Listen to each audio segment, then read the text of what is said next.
Selamat datang di sesi pendalaman kita. Hari ini kita mau bongkar nih soal ekspektasi para pendiri startup, sebuah area yang seringkali jadi titik rapuh ya. Iya, bener banget.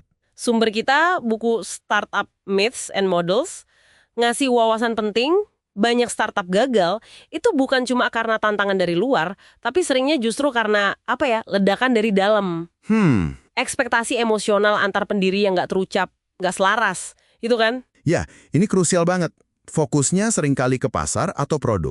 Padahal, sumber ini menyoroti pentingnya memahami respons internal para pendiri. Gimana mereka ngadepin naik turunnya perjalanan startup itu. Jadi bukan cuma tujuannya apa, tapi gimana rasanya gitu ya. Ya, nah itu dia. Apa sih yang benar-benar mereka harapkan secara emosional di ujung jalan nanti? Ini jadi fondasi penting apalagi kalau Anda bangun tim. Sumber ini nyebutin sih motivasi umum kayak uang, kreativitas, atau kemandirian. Iya, itu standar lah ya.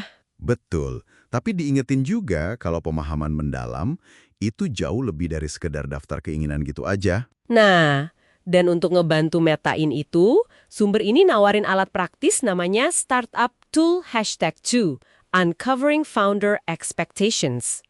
Ini bukan sekedar checklist motivasi biasa, Bukan. tapi lebih ke cara terstruktur buat memahami reaksi emosional kita terhadap berbagai skenario masa depan yang mungkin terjadi. Intinya tuh memicu percakapan penting sebelum badai datang. Persis, anggap aja ini semacam simulasi lah ya, buat momen-momen sulit nanti. Pertanyaannya bukan cuma apa target Anda, tapi lebih dalam lagi. Gimana perasaan Anda kalau situasi X ini beneran kejadian? Wah, dalam ya. Tujuannya yaitu menggali ekspektasi yang tersembunyi, yang mungkin Anda sendiri atau rekan Anda belum sadar atau belum berani ungkapin. Coba ditanyain ini ke diri sendiri dan tim pendiri Anda. Oke. Coba kita telaah beberapa skenario kunci dari tool #2 ini ya. Bayangin nih, dan coba jujur sama diri sendiri, gimana reaksi emosionalnya dari skala sangat nggak seneng sampai sangat seneng gitu. Oke, siap. Misalnya, gimana perasaan Anda kalau perusahaan gagal total galang dana dalam 6 bulan ke depan? Atau malah, wah lebih jauh lagi, dalam 5 tahun? Ini nguji ketahanan sama horizon waktu kita ya. Seberapa panjang napas kita, gitu kan? Betul. Terus skenario lain nih, ada tawaran akuisisi $5 juta, tapi ini sebelum produk Anda benar-benar mateng atau bahkan meluncur ke pasar. Anda cenderung pengen ambil nggak? Wah, ini dilema klasik nih. Ini bisa ngungkap gimana kita menilai potensi versus kepastian saat itu juga. Masing-masing orang bisa beda banget. Pasti beda. Atau yang ini, startup Anda viral, dapat pendanaan gede, semua orang ngomongin. Tapi akhirnya, gagal total, harus tutup buku. Gimana perasaannya setelah semua sorotan dan kerja keras itu ujungnya anti klimaks? Aduh, ini nyentuh ego banget sih ya. Dan definisi sukses pribadi kita masing-masing. Apa cukup dengan pernah mencoba atau harus berhasil sampai akhir? Benar. Dan satu lagi, 10 tahun dari sekarang nih, perusahaan Anda masih jalan, profit, stabil. Tapi ya gitu-gitu aja, nggak pernah jadi target akuisisi raksasa kayak mimpi banyak orang.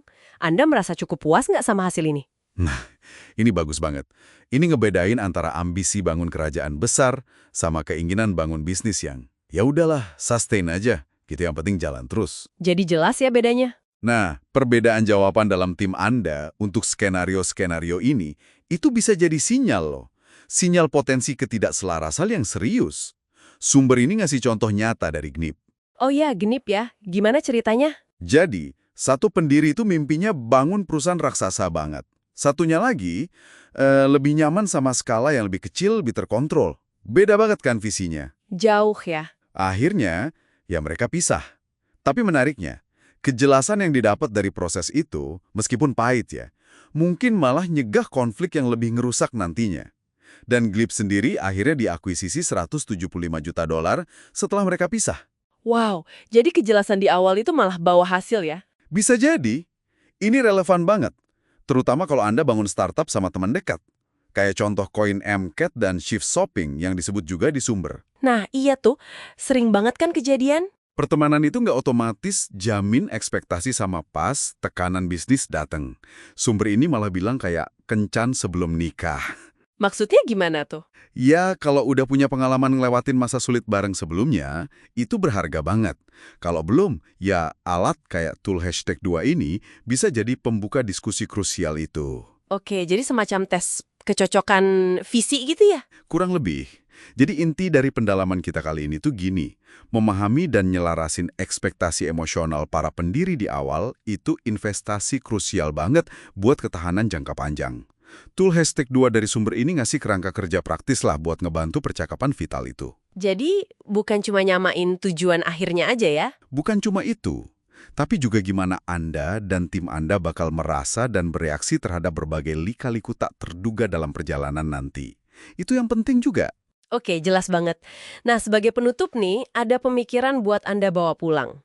Di luar skenario umum tadi, ada nggak sih satu skenario sukses atau gagal tak terduga yang sangat spesifik sama model bisnis atau industri Anda? Sesuatu yang belum pernah Anda diskusikan secara jujur dan mendalam sama rekan pendiri Anda. Pertanyaan bagus. Coba pikirin deh, gimana percakapan soal skenario itu berpotensi mengubah dinamika dan masa depan tim Anda. Direnungkan aja.